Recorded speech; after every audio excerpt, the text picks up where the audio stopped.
Kat Von D has recently hit the Christian headlines for two reasons. One, she posted a video of her getting water baptized recently and faced a lot of backlash from a certain camp and talking about her conversion to Christianity. And she went on the podcast hosted by Ali and really just talked about her life from start to finish, from how she grew up to her childhood to her adult life and reading occultic books and dabbling in witchcraft and crystals to eventually finding herself being a born again believer in Christ. And so with that, guys, there has been a lot circling around Kat Von D. And the first thing I want to tackle is her getting the backlash from being water baptized. The backlash didn't come from atheists or agnostics or theists or occultish followers or anything like that. The backlash came from Christians. And I'm going to have to use that term lightly when I say Christians, because sadly we have people out there who think as if they're holier than thou, that they are sinless, or that certain people just are too far gone to be saved. And we have to be reminded that the scriptures say anyone can be saved, man. The Lord can save anyone and will save anyone that he chooses. And he will open the eyes of the blind and the ears of the deaf. And he is the one who changes the heart of stone and brings it into a heart of flesh. And he's the one who indwells his spirit inside of a new believer. And so with that, guys, nobody is too sinful or too far gone for the grace and mercy of the Lord. And we see this with Kat Von D. You know, a lot of people hate on how she still wears all black and how she kind of looks like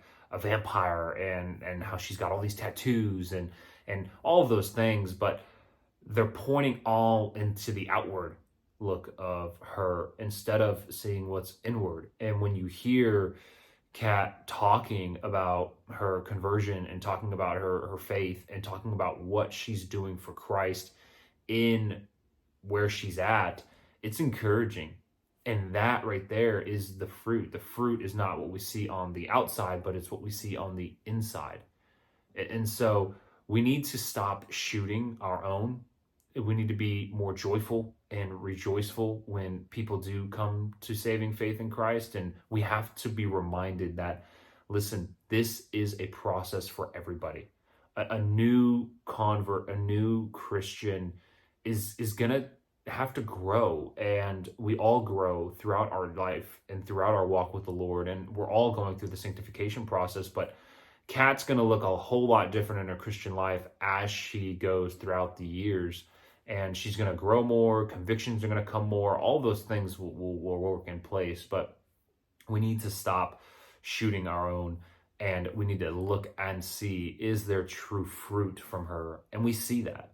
And then another thing, guys, she talks about is in this podcast with Ali, she breaks down her whole kind of life, really, with how she grew up in a Christian home and how her father really modeled what it means to be a Christian for her. And that planted a seed. Although she didn't give her life to the Lord at a young age or anything like that until she was older, until recently, she said that played a pivotal part, because throughout her life, she would think back on her father and how he lived his life.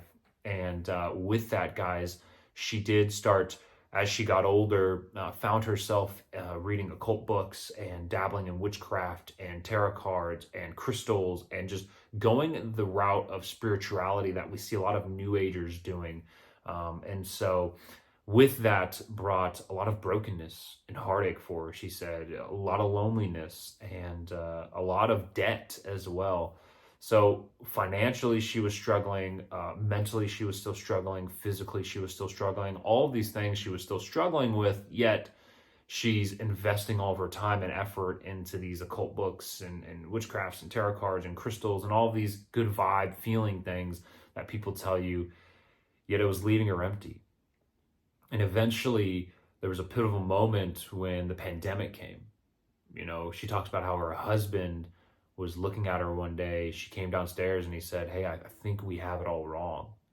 And what a thing, man. So he sends her some articles and she's reading things and she's like, whoa, I need to do better at really seeing what's going on here.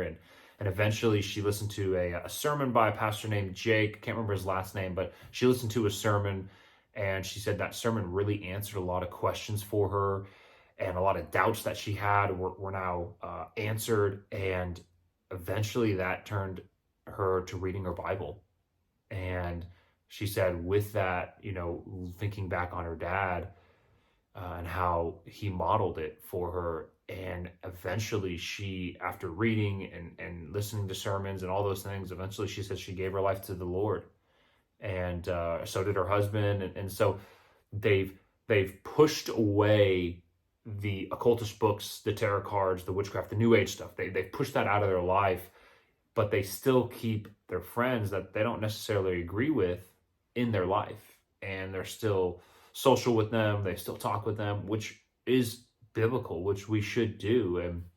And she's investing in them, and she's reflecting Christ. She, as the scriptures say in First Peter, they will see your good works and glorify God. It's how we outwardly are living our life that can bring somebody to saving faith in Christ.